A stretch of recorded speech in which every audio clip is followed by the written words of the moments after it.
Breaking news, a second GOP senator is now calling on President Trump to resign following Wednesday's deadly attack on the U.S. Capitol. This coming just one day before what could be the start of his second impeachment.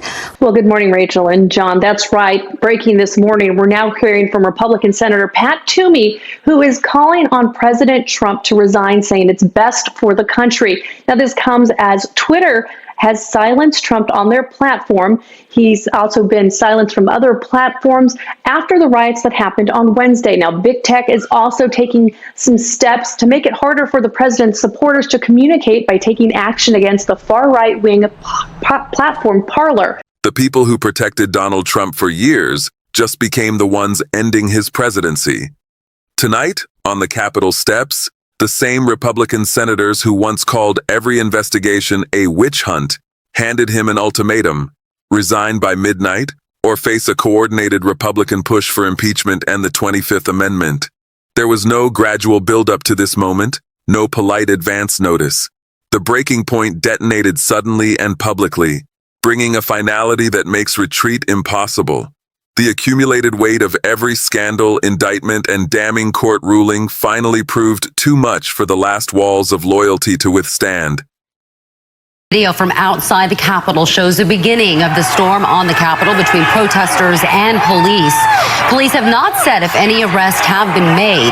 The District of Columbia National Guard has activated 340 members to support the D.C. Metropolitan Police during these demonstrations, and the D.C. mayor has issued a 6 o'clock curfew in about an hour.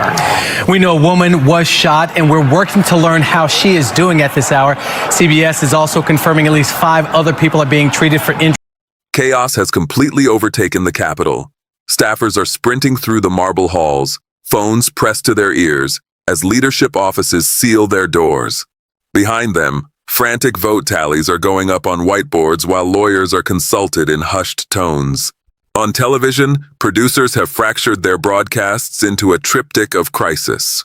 One box shows the Republican rebellion on the steps. Another holds the ominous silence of a darkened White House. The third features the stunned, ashen faces of die-hard Trump defenders, furiously decrying the ultimatum as a political mutiny, a knife in the back, and a final, unforgivable betrayal. Good evening, I'm Janelle Stelson. New tonight, Pennsylvania Senator Pat Toomey is the latest Republican in Congress, claiming President Trump's incitement of his supporters to storm the Capitol justifies impeachment. Senator Toomey telling Fox News tonight the president has, quote, committed impeachable offenses.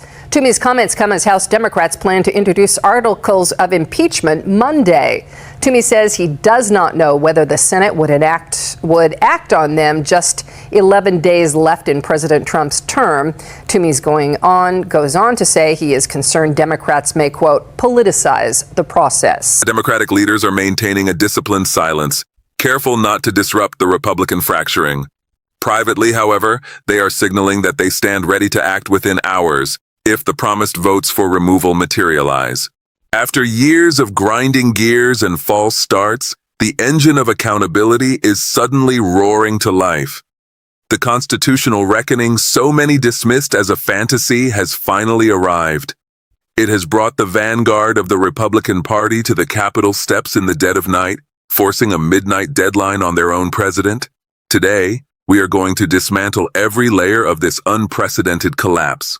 Also have brand new CNN polling breaking right now, which shows nearly half of Americans support the impeachment of President Trump. 47% say President Trump should be removed from office. 45% are opposed to impeachment. Now, that is the highest level of support for impeachment we have seen in a CNN poll in a year, including after the Mueller report was released. The first path is impeachment.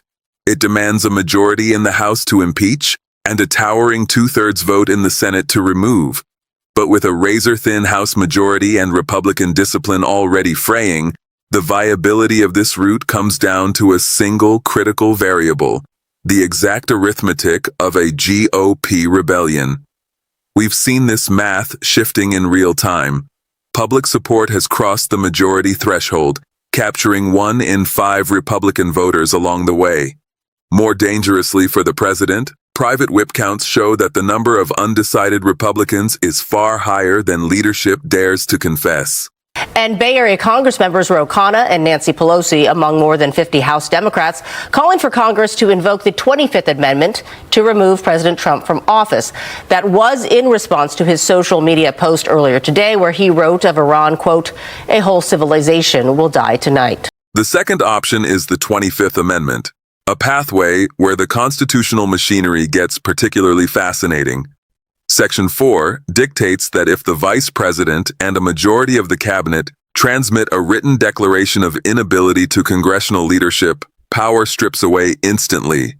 Trump would have the right to fight back, but his challenge would drop the issue squarely into the lap of Congress, giving lawmakers just 21 days to decide his fate by a two-thirds majority in both chambers. Lethal desecration of the U.S. Capitol, which is the temple of our American democracy, and the violence targeting Congress are horrors that will forever stain our nation's history, instigated by the President of the United States. That's why it's such a stain.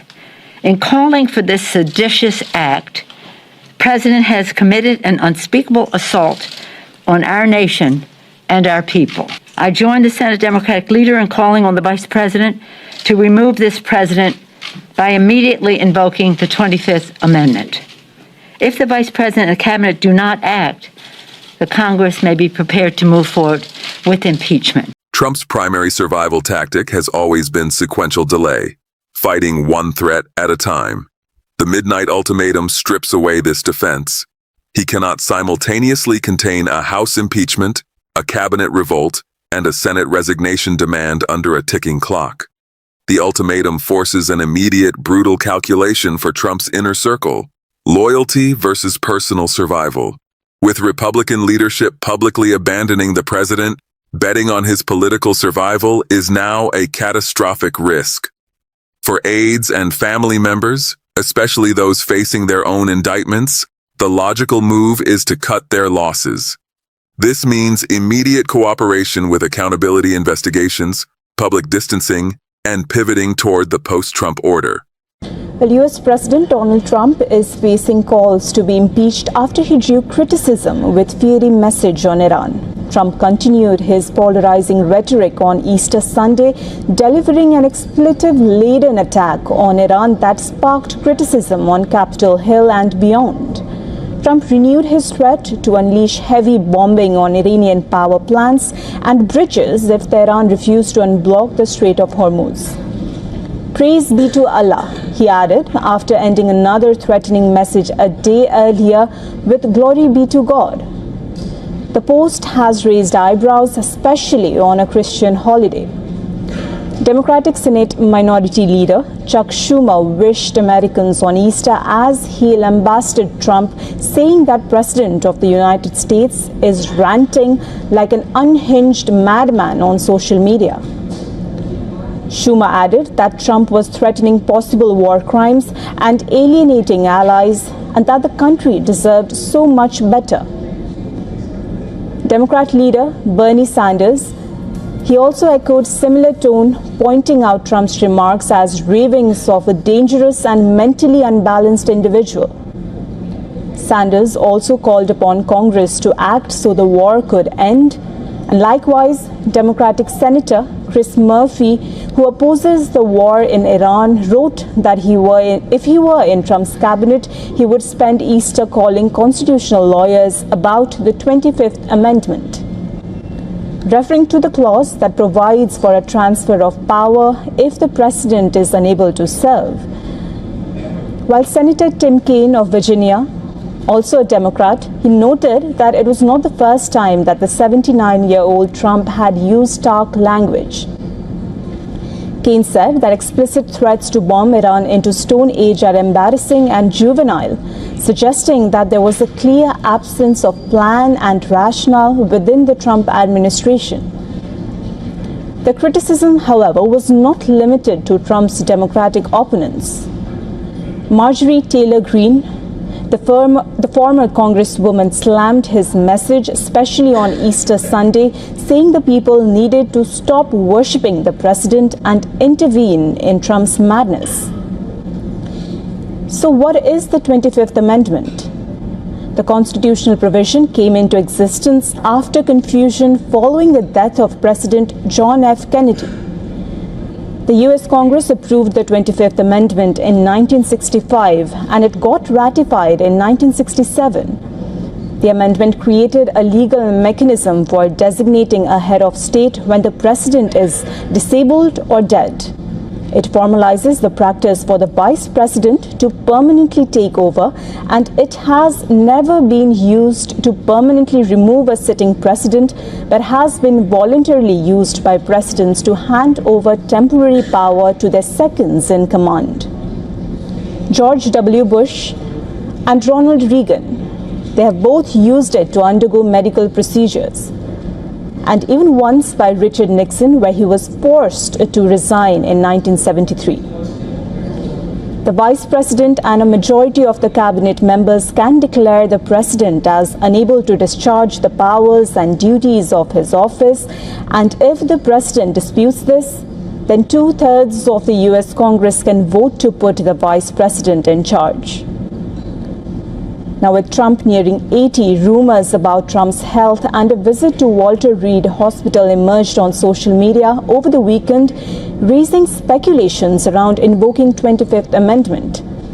Both Trump and former President Joe Biden have faced scrutiny over their physical and cognitive fitness due to age. Crucially, Republican senators are framing their ultimatum around constitutional values, not legal liability. They know their base distrusts the courts but reveres constitutional principles. A break grounded in principle is durable enough to survive the inevitable counterattack. Every investigation, witness, and court ruling has built toward this exact midnight deadline. The institutional structure that spent years protecting the president has finally reached its breaking point. The cost of defending him has officially eclipsed the cost of abandoning him.